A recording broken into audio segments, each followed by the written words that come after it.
വിശ്വസിക്കാരെ സ്നേഹം ഈ മഹാതീർത്ഥാടന കേന്ദ്രത്തിൻ്റെ അധ്യക്ഷനായി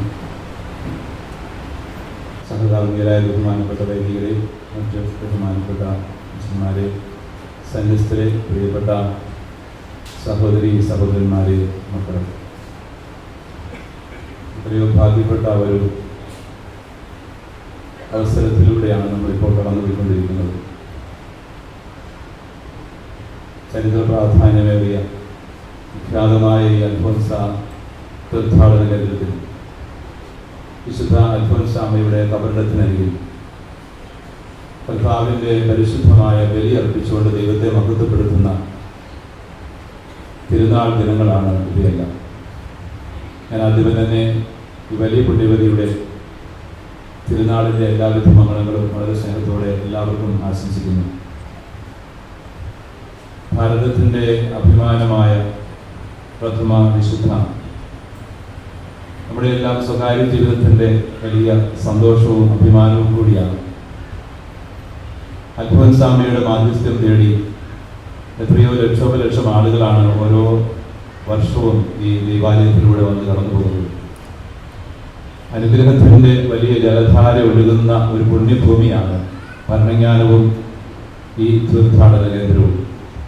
ദൈവത്തിൻ്റെ അനന്തമായ സ്നേഹപരിപാലനയിൽ നമ്മുടെ ഇടയിൽ നിന്നും നമ്മുടെ സ്വന്തം രക്തത്തിൻ്റെ ഭാഗമായ ഒരാളെ വിശുദ്ധിയുടെ ഔന്നത്യത്തിലേക്ക് ദൈവം ഉയർത്തി നമുക്കൊരു മാതൃകയായി നൽകിയിരിക്കുന്നു. ഒപ്പം മധ്യസ്ഥയും വിശുദ്ധരുടെ ജീവിതങ്ങൾ പ്രധാനമായും മാതൃകകളാണ്. അവരുടെ മധ്യസ്ഥം പ്രാർത്ഥിക്കുന്നതിലൂടെ ദൈവകൃപയിൽ വളരാനും അനുഗ്രഹങ്ങൾ പ്രാപിക്കാനും ഒക്കെ സഭ അവസരം ഒരുക്കുകയും ചെയ്യുന്നു. അൽഫോൻസാമ്മ എന്ന ഈ വലിയ വിശുദ്ധയുടെ ജീവിതം നൽകുന്ന മാതൃക ഈ കാലഘട്ടത്തിൻ്റെ നേരെയുള്ള ഒരു വെല്ലുവിളി കൂടിയാണ്. അതിഭൗതികതയുടെ വല്ലാത്ത ലൗകിക ആസക്തികളുടെ ലോകത്തിൽ സുഖഭോഗങ്ങളിലൊക്കെ അഭിരമിക്കുവാൻ മനുഷ്യൻ വെമ്പൽ കൊണ്ട് അതിനുവേണ്ടി പരിശ്രമിക്കുന്ന ഒരു കൺസ്യൂമറിസ്റ്റിക് കൾച്ചറിൻ്റെ നടുവിൽ അൽഫോൻസാമ്മ സഹനത്തിൻ്റെ മഹത്വം ഉയർത്തിപ്പിടിച്ചുകൊണ്ട് ലോകത്തെ വെല്ലുവിളിക്കുകയാണ്. വ്യത്യസ്തമായ രീതിയിൽ സത്യം എന്താണെന്ന് ബോധ്യപ്പെടുത്തി കൊടുക്കാൻ അൽഫോൻസാമ്മയ്ക്ക് സാധിക്കുന്നു. സഹനത്തിന് മുമ്പിൽ പകച്ചു നിൽക്കുന്ന ഒരു ലോകം കൂടിയാണ് നാം ജീവിക്കുന്ന ഈ കാലം. കാരണം പലപ്പോഴും ലോകത്തിൻ്റെ സുഖ സൗകര്യങ്ങളിൽ അഭിരമിക്കുമ്പോൾ അതൊന്നും നിലനിൽക്കുന്നില്ലെന്നത് തിരിച്ചറിയുമ്പോൾ മനുഷ്യൻ പകച്ചു പോകും. എല്ലാത്തിനും ഇവിടെ ഉത്തരമുണ്ടെന്ന് ചിന്തിക്കുന്നവർക്ക് തെറ്റുപറ്റുന്നു. എല്ലാം ഇവിടെ കൊണ്ട് ഒടുങ്ങുന്നതാണെന്നും ചിന്തിക്കുന്നവർക്ക് പിഴവ് പറ്റുന്നു. സഹനം എന്ത് എന്ന ചോദ്യത്തിന് മുമ്പിൽ ഉത്തരമില്ലാതെ മനുഷ്യൻ വീർപ്പുമുട്ടുന്നു. സഹനം മഹത്വീകൃതമായ ഒരു അനുഭവമാണെന്നത് ഈശോ നൽകുന്ന പാഠമാണ്. നമ്മളിന്ന് വായിച്ചു ശ്രമിച്ച സുവിശേഷ ഭാഗത്ത് ഗ്രീക്കുകാർ കർത്താവിനെ കാണാൻ ആഗ്രഹിച്ച് പുറത്തു നിൽക്കുമ്പോൾ കർത്താവ് നൽകുന്ന മറുപടി, മനുഷ്യപുത്രൻ മഹത്വപ്പെടാനുള്ള സമയം ആസന്നമായിരിക്കുന്നു. ഗോതമ്പ് മഴ നിലത്ത് വീണ് അഴിയുമ്പോഴാണ് അത് ഫലം പുറപ്പെടുവിക്കുന്നത്. അല്ലാത്ത പക്ഷം വെറുതെ ഇരിക്കും. അപ്പോൾ അഴിയുന്നതിലൂടെ, ഇല്ലാതാകുന്നതിലൂടെ, മുറിയുന്നതിലൂടെ, സഹിക്കുന്നതിലൂടെ മനുഷ്യപുത്രൻ മഹത്വപ്പെടാനുള്ള സമയം ആസന്നമായിരിക്കുന്നു. സഹനം എന്നത് മഹത്വീകരണത്തിന്റെ ഒരു യാഥാർത്ഥ്യമാണ്. മഹത്വീകരണത്തിന് സഹായകമായ ഒന്നാണെന്ന് ഈശോ തന്റെ ജീവിതം കൊണ്ട് പഠിപ്പിക്കുകയാണ്. ഈശോ മഹത്വീകരിക്കപ്പെട്ടത് കുരിശിലാണ്. മരുഭൂമിയിൽ രക്ഷയ്ക്ക് കാരണമായ സർപ്പത്തെ ഉയർത്തി രക്ഷ നൽകാനായിട്ട് അതിലേക്ക് നോക്കുന്നവർക്ക് രക്ഷ നൽകുന്ന അനുഭവം പങ്കുവെച്ച പഴയ നിയമ ദർശനത്തിന്റെ യഥാർത്ഥ സാക്ഷാത്കാരമാണ് കുരിശ് ഉയർത്തപ്പെട്ട മഹത്വീകൃതനായ വിശുദ്ധ. കുരിശിലാണ് അവിടുന്ന് മഹത്വീകരിക്കപ്പെടുന്നത്.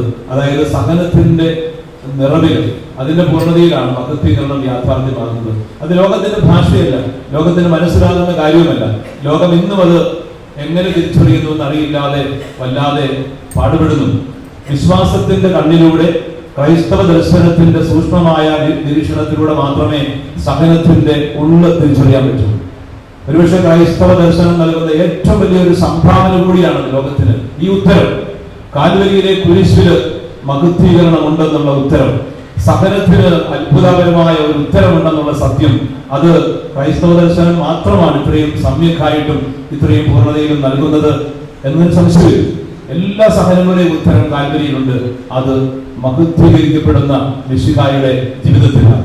അവിടുത്തെ മുറിവുകൾ രക്ഷാദായകമാണ്, മഹത്വീകൃതമാകാനുള്ളതാണ് എന്നുള്ള സത്യം.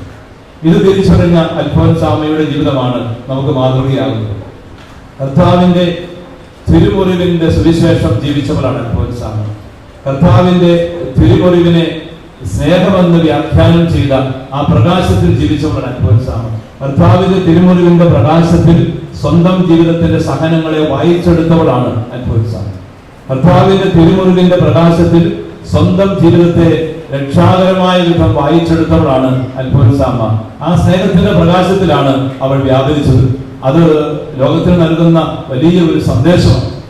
സഹനത്തിന്റെ ഉത്തരം എന്താണെന്നുള്ളതിന്റെ സന്ദേശം. ഈശോയുടെ തിരുമുറിവിനെ കുറിച്ച് ധ്യാനിക്കുന്ന മനോഹരമായ ഒരു ചാക്രിക ലേഖനമാണ്. തിരുഹൃദയത്തെ കുറിച്ചുള്ള ധ്യാനം നൽകുന്ന ചാക്രിക ലേഖനമാണ് ഫ്രാൻസിസ് പാപ്പായുടെ ഡിവിക്സിത് നോസ്, അവൻ നമ്മെ സ്നേഹിച്ചു എന്ന്. മനോഹരമായ വിധം പ്രബോധനപരവും പ്രചോദനകരവുമായ ഒരു ചാക്രിക ലേഖനമാണ്. ഫ്രാൻസിസ് മാർപ്പാപ്പ ഏറ്റവും അവസാനമായിട്ട് എഴുതിയ ചാക്രിക ലേഖനം. ഈശോയുടെ തിരുമുറിവിന്റെ സുവിശേഷം മനോഹരമായിട്ട് അവതരിപ്പിക്കുന്നത്. തിരുഹൃദയത്തിന്റെ സ്നേഹം വഴിഞ്ഞൊഴുകുന്നത് ആ തിരുമുറിവിൽ നിന്നാണെന്ന് മാർപ്പാപ്പ വ്യാഖ്യാനിക്കും. ആ തിരുമുറിവിൽ നിന്ന് ഒഴുകുന്ന ജലധാര അനുസ്യൂതം നിർഗളിക്കുന്നതാണ്. അത് കർത്താവിന്റെ സ്നേഹത്തോടുകൂടി സ്വീകരിക്കുന്നവർക്കെല്ലാം സ്വന്തം ജീവിതത്തിലും ഒഴുകുന്ന ഒരു ജലധാരയായിട്ട് രൂപാന്തരപ്പെടുന്നുവെന്ന് മാർപ്പാപ്പ സുന്ദരമായ വിധം അവൻ നമ്മെ സ്നേഹിച്ചുവെന്ന ചാക്രിക ലേഖനത്തിലൂടെ വ്യാഖ്യാനിക്കുന്നു. വളരെ സുന്ദരമായ വ്യാഖ്യാനമാണ്. ഈശോയുടെ പാർശ്വത്തിൽ നിന്നും പുറപ്പെടുന്ന ആ ഒരു ജലധാരയെ, ആ രക്തവും വെള്ളവും സഭയും സഭയുടെ കൂദാശകളുമാണെന്ന് സഭാപിതാക്കന്മാരായ വിശുദ്ധ ആഗസ്തീനോസും മാർ അബ്രഹാമും ഒക്കെ വ്യാഖ്യാനിക്കുന്നുണ്ട്. സഭാപിതാക്കന്മാരെല്ലാവരും തന്നെ ആ തരത്തിൽ അത് സഭയും സഭയുടെ കൂദാശയമാണെന്ന് വ്യാഖ്യാനിക്കുന്നു.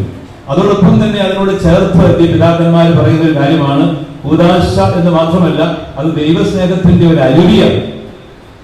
അനർക്കളമായിട്ട് ഒരിക്കലും നിലയ്ക്കാതെ ഒഴുകുന്ന ഒരു അരുവിയാണ്.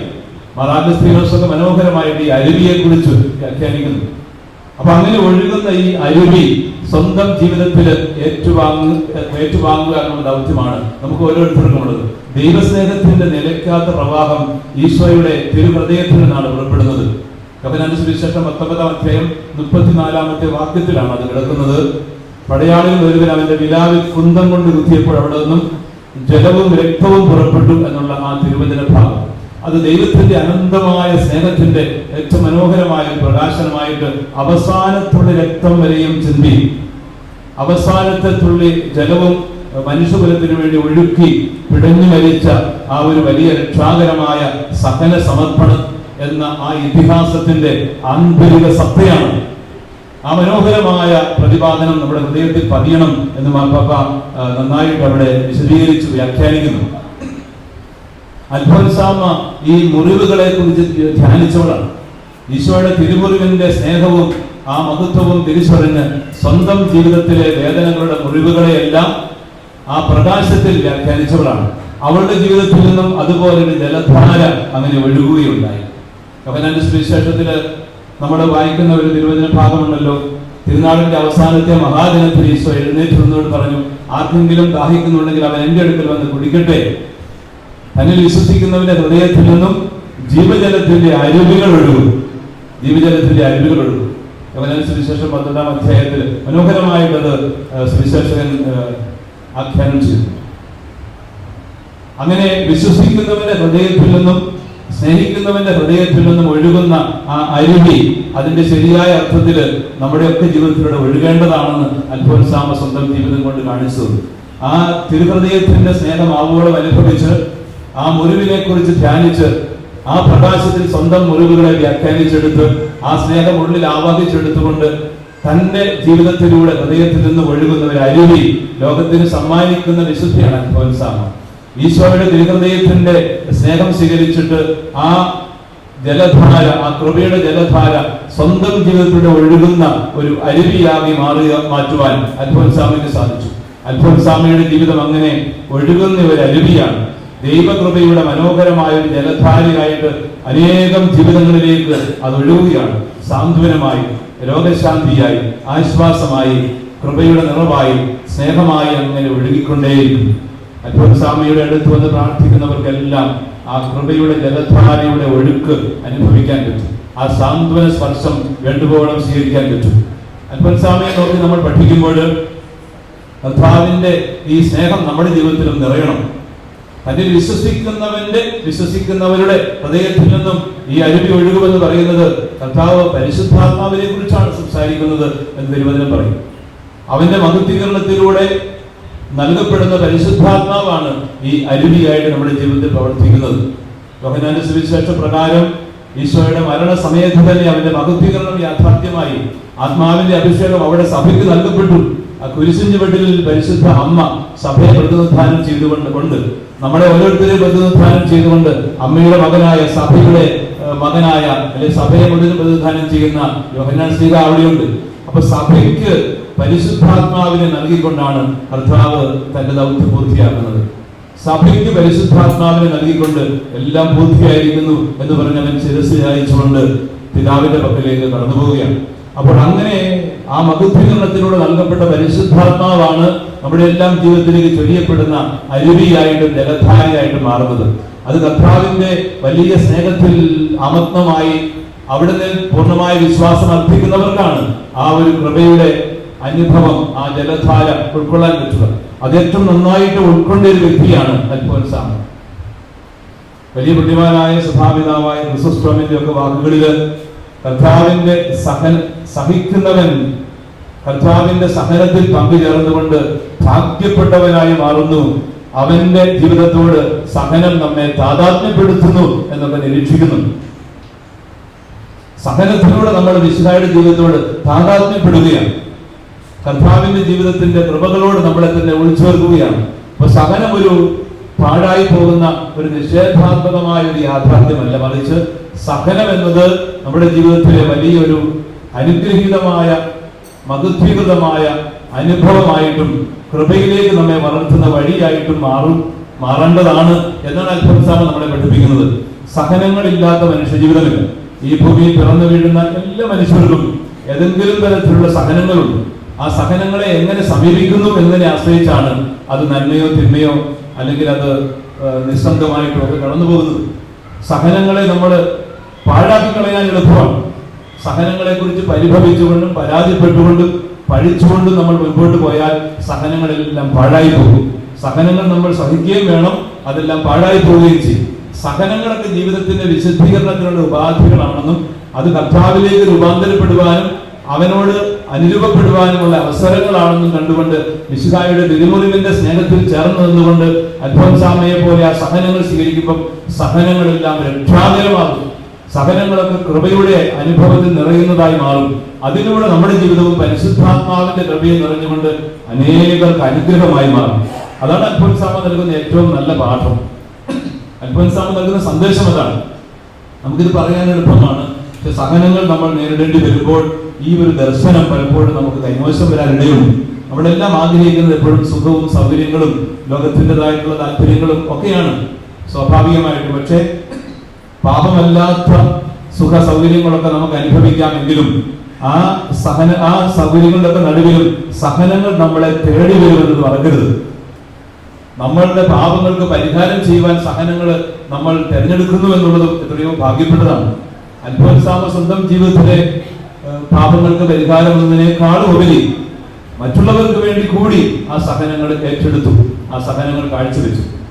അതുകൊണ്ട് ജീവിതത്തിലുണ്ടാകുന്ന പ്രതികൂല സാഹചര്യങ്ങൾ, വിപരീത അനുഭവങ്ങൾ, മാനസികവും ശാരീരികവുമായ സഹനങ്ങൾ അതൊക്കെ ശരിയായ വിധം സ്വീകരിക്കാൻ, കർത്താവിന്റെ കുരിശിന്റെ പ്രകാശത്തിൽ അതിനൊക്കെ വ്യാഖ്യാനം കൊടുക്കാൻ, അതൊക്കെ കൃപയായിട്ട് മാറ്റുവാൻ പ്രിയപ്പെട്ട സഹോദരങ്ങളെ നമുക്ക് ആത്മാർത്ഥമായിട്ട് ആഗ്രഹിക്കാം, പ്രാർത്ഥിക്കാം.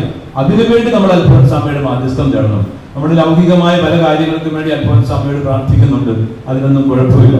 പക്ഷേ ജീവിതത്തിന്റെ വിപരീതാനുഭവങ്ങളെയും സഹനങ്ങളെയും എങ്ങനെ വിശ്വാസത്തിന്റെ കണ്ണിലൂടെ കാണണം, എങ്ങനെ അതിനെ കൃപയാക്കി മാറ്റണം എന്നുള്ള ആ ഒരു അനുഗ്രഹത്തിന് വേണ്ടി കൂടി നമ്മൾ പ്രാർത്ഥിക്കണം. ആത്മീയ കാര്യങ്ങൾക്ക് വേണ്ടിയാണ് നമ്മൾ ആദ്യം ചോദിക്കേണ്ടത്. തിരുവചനം ഇങ്ങനെയാണല്ലോ, ദൈവത്തിന്റെ രാജ്യം അവിടുത്തെ നീതിയും ആദ്യം അന്വേഷിക്കുക, അതോടൊപ്പം ബാക്കിയെല്ലാം നൽകപ്പെടും. അപ്പൊ ദൈവിക കാര്യങ്ങൾക്ക് വേണ്ടി ആദ്യം ചോദിക്കണം, പരിശുദ്ധാത്മാവിന് വേണ്ടി ചോദിക്കണം, ദൈവകൃപയാൽ നിറയാൻ വേണ്ടി നമ്മൾ പ്രാർത്ഥിക്കണം, ജീവിതത്തെ ശരിയായ വിധം തിരിച്ചറിയാൻ വേണ്ടി പ്രാർത്ഥിക്കണം, സഹനങ്ങളിൽ തളർന്നു പോകാതെ വിശ്വാസത്തിൽ ഉറച്ചു നിൽക്കാൻ വേണ്ടി പ്രാർത്ഥിക്കണം, കൂടുതൽ സ്നേഹത്തിന്റെ കൃപയിൽ നിറയാൻ വേണ്ടി പ്രാർത്ഥിക്കണം. അങ്ങനെയുള്ള ആത്മീയ കാര്യങ്ങൾക്ക് വേണ്ടി പ്രാർത്ഥിക്കുമ്പോൾ ബാക്കിയുള്ളതെല്ലാം അറിയുന്ന ദൈവം മക്കൾക്ക് എന്ത് ദാനങ്ങൾ നൽകണമെന്ന് നമ്മേക്കാൾ അറിയുന്ന ആ അപ്പൻ മക്കൾക്ക് ആവശ്യമുള്ളതെല്ലാം തന്നുകൊടുക്കും. മക്കൾക്ക് എന്ത് കൊടുക്കണമെന്ന് മക്കളെക്കാൾ കൂടെ അറിയാവുന്നത് മാതാപിതാക്കൾക്കാണ്. അതുകൊണ്ട് കൊച്ചുമക്കൾക്ക് എന്ത് നൽകണമെന്നത് മാതാപിതാക്കൾ വേണ്ട വിധം നോക്കി കണ്ടും ചെയ്ത് കൊടുക്കുന്നത് പോലെ അതിനേക്കാൾ താല്പര്യത്തോടുകൂടി നമുക്ക് എന്തൊക്കെയാണ് ആവശ്യമെന്ന കാര്യം അറിഞ്ഞ് നമുക്ക് തരാനായിട്ട് നമുക്കൊരു അപ്പനുണ്ട്. അബ, ഈശോ അങ്ങനെയാണ് വിളിച്ച് പ്രാർത്ഥിക്കാൻ പഠിപ്പിച്ചത്. അബ എന്നുള്ളത് ആ അർമായ പദം മനോഹരമായ ഒരു വിളിയാണ്. കൊച്ചു കുഞ്ഞുങ്ങള് പലസ്തീനായില് കൊച്ചു കുഞ്ഞുങ്ങള് അന്ന് സ്വന്തം അപ്പനെ വിളിച്ചിരുന്ന വിളിയാണ് അബ എന്നുള്ള വാക്ക്. അത്രയും ഹൃദ്യമായ ഒരു അപ്പനോടുള്ള ബന്ധത്തിൽ നിന്ന് ഉരുത്തിരിയുന്ന വാക്കാണ്. അതേ വാക്ക് ഉപയോഗിച്ചുകൊണ്ടാണ് പ്രാർത്ഥിക്കാൻ ഈശോ പഠിപ്പിച്ചത്. സ്വർഗസ്ഥനായ ഞങ്ങളുടെ അബ എന്ന് പ്രാർത്ഥിക്കാനായി അതേ ഒരു അനുഭവത്തിലാണ് ദൈവമായിട്ടുള്ള ബന്ധം ഉണ്ടാവേണ്ടതെന്ന് ഈശോ ആഗ്രഹിക്കുന്നു. നമുക്ക് എന്ത് വേണം എന്ത് വേണ്ട എന്നൊക്കെ ഉള്ളത് ഏറ്റവും കൂടുതൽ അറിയുന്നത് ഈ അപ്പനാണ്. ആ അപ്പനോട് ചേർന്ന അപ്പന്റെ ഹിതം അറിഞ്ഞ് ജീവിച്ചവരാണ് അൽഫോൻസാമ്മ. അപ്പൊ ദൈവത്തിന്റെ ഹിതം വേണ്ട വിധം അനുസരിച്ച് ജീവിക്കുക, അതാണ് അൽഫോൻസാമ്മ നൽകുന്ന മറ്റൊരു പ്രധാനപ്പെട്ട പാഠം. സഹനങ്ങളെ എങ്ങനെ സ്വീകരിക്കണം ഒന്നാമത്തത്, രണ്ട് ദൈവഹിതം എങ്ങനെ അറിഞ്ഞ് അനുഭവിച്ച് ജീവിക്കണം എന്നുള്ളത് രണ്ടാമത്തത്. രണ്ടും ചേർന്ന് പോകുന്നതാണ്. അപ്പൊ ദൈവഹിതം എന്നെ സംബന്ധിച്ച് എന്റെ വാക്കിലും പ്രവൃത്തിയിലും എപ്പോഴും എന്താണ് എന്നുള്ള ഒരു അന്വേഷണം സുവിശേഷത്തിന്റെ വെളിച്ചത്തിൽ നമുക്കുണ്ടാവണം. ദൈവത്തിന്റെ ഹിതം അനുവർത്തിക്കുന്നതാണ് വിശുദ്ധി. ദൈവത്തിന്റെ ഹിതം അനുവർത്തിച്ചുകൊണ്ട് ജീവിക്കുവാനാണ് നമ്മൾ ഓരോരുത്തരും കടപ്പെട്ടിരിക്കുന്നത്. അത് മെത്രാനാണെങ്കിലും വൈദികരാണെങ്കിലും സന്യസ്തരാണെങ്കിലും അൽമായരാണെങ്കിലും കുടുംബജീവിതം നയിക്കുന്നവർ ആരൊക്കെയാണെങ്കിലും ദൈവത്തിന്റെ ഹിതം അതെന്നെ സംബന്ധിച്ചിപ്പോൾ എന്താണ് എന്ന് അറിയാനുള്ള ഒരു അന്വേഷണം, അതിനുള്ള ഒരു സമർപ്പണം, അതെന്ത് ത്യാഗം സഹിച്ചും ചെയ്യുവാനുള്ള സന്നദ്ധത, അതാണ് വിശുദ്ധി. ആ വിശുദ്ധി വളരുമ്പോഴാണ് നമുക്ക് സ്വർഗരാജ്യം ലഭിക്കുന്നത്. ഈ ഭൂമിയിൽ തന്നെ ദൈവരാജ്യത്തിന്റെ സ്നേഹാനുഭവത്തിലായിരിക്കാൻ പറ്റുന്നത് ദൈവത്തിന്റെ ഹിതം നമ്മൾ നിർവഹിക്കുമ്പോഴാണ്. കാരണം ദൈവത്തിന്റെ ഹിതം നിർവഹിക്കുന്ന ഇടമാണ് ദൈവത്തിന്റെ രാജ്യം. അതിന്റെ പൂർണ്ണതയിൽ നമ്മൾ അനുഭവിക്കുന്നത് ഇപ്പോൾ നമ്മൾ കണ്ണാടിയിലൂടെ എന്നതുപോലെ നമ്മൾ കാണുന്നത്. കൊരിന്ത്യർ ലേഖനം 13-ാം അധ്യായത്തിൽ പറയുന്നത് പോലെ ഇപ്പോൾ നമ്മൾ കണ്ണാടിയിലൂടെ എന്നതുപോലെ ദൈവത്തിന്റെ ഹിതം ജീവിച്ചുകൊണ്ട് സ്വർഗരാജ്യത്തിന്റെ അനുഭവം നമുക്കുണ്ടാകുന്നു. അപ്പോഴാകട്ടെ മുഖാമുഖം കണ്ടുകൊണ്ട് ദൈവത്തിന്റെ ഹിതം എപ്പോഴും അനുവർത്തിക്കുന്ന ആ അനുഗ്രഹത്തിന്റെ ഏറ്റവും മഹോന്നതമായ ദിവ്യാനന്ദത്തിൽ നമ്മളായിരിക്കുന്നു. അതിന്റെ നിഴൽ മാത്രമാണ് ഇപ്പോൾ നമുക്ക് ഇവിടെ കിട്ടുന്നത്. അത് കിട്ടണമെങ്കിൽ ദൈവത്തിന്റെ ഹിതം ഓരോ നിമിഷവും അനുവർത്തിക്കുവാനുള്ള ആഗ്രഹവും പ്രയത്നവും നമ്മുടെ ഭാഗത്തുണ്ടാവണം.